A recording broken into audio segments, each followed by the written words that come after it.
Hello, everyone. We're into our last unit on sustainability, and we're going to start off this unit talking about our ecological footprint and a little bit about Maslow. So there's a slideshow today that you're going to go through. I'm just going to quickly go over it. First of all, talking about a little bit about the political spectrum in that when it comes to trying to manage natural resources and the environment, there's different types of approaches taken by different types of governments. As you can see, a left-wing type of government believes in extensive involvement, and therefore they're going to lean towards trying to block off areas from being used by humans at all. So that's called preservation. Heavily fining those that abuse the environment, using environmental audits to go through and see how much waste companies are producing and charging them for that.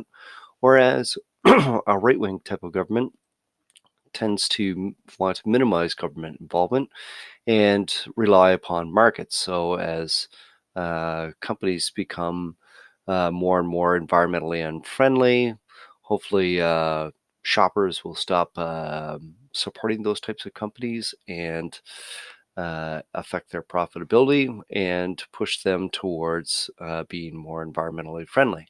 Likewise, the private sector can manage the public lands better than the government, and therefore privatization of national parks, provincial parks, and so on is seen as a better method of running things. So those are sort of the two extreme ends of the spectrum when it comes to managing natural resources.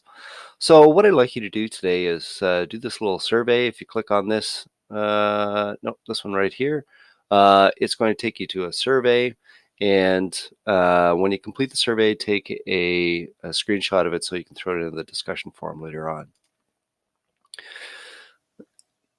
Sort of brings us to the next part. I know we're sort of covering very different topics today, but this guy by the name of Maslow, you've probably heard of him before. He came up with this pyramid of human needs and wants. And what he suggests is that at the base of the pyramid, people who are just trying to find a place to live, a place to or somehow feed themselves and develop a family. These are people who are at the bottom end of the pyramid. They're just trying to get by. Whereas as time goes by and you've covered off all those basic needs, you can start moving up higher into the higher up in the pyramid and try to enjoy greater things in life, which is friends, family, have children, develop self esteem in whatever your job is, or perhaps a skill that you've developed. And finally, at the very top is self actualization. So, go through in detail describing what each one of these levels is about. And it brings me to this last part of the lesson, which is there's one thing about satisfying your basic needs, but then there's a question of how much beyond that you need. And you can see here that back in the 1950s, an average home in North America was about 1,000 square feet, covered the basic needs of a family of four. Here we are in the 2000s, and now we're looking at an average floor size of over double what it was in the 1950s. And so this is in the spectrum of want versus need. Same sort of thing when we look at our vehicles. This is sort of a fun website. If you click on it, you can figure out the fuel efficiency of your car.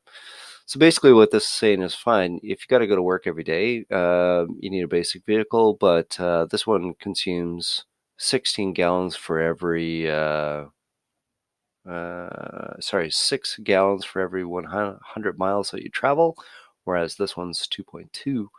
Um, a fraction of the amount. So this one, if both these cars were to travel an average distance, the same average different distance, this one would consume $5,000 more than the average car, whereas this one would be $3,000 less than the average car.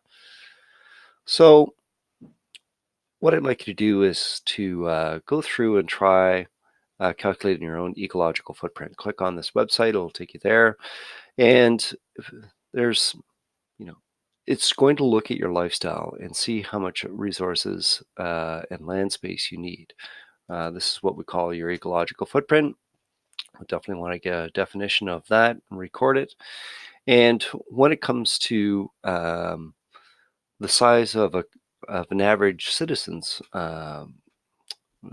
ecological footprint, you'll see that there's a distinct pattern here of developed countries versus developing countries, and you'll want to jot that down. There's also this thing called ecological balance, which is a country's ability to supply all of those resources. And if you have a negative number, like for instance the Netherlands here, they have to import in order to meet all the needs of their country. Whereas Mongolia here supplies far more resources than their citizens need, and so they can afford to give away their resources or export it. So jot down the main ideas from the lesson today, and don't forget to keep working on your projects.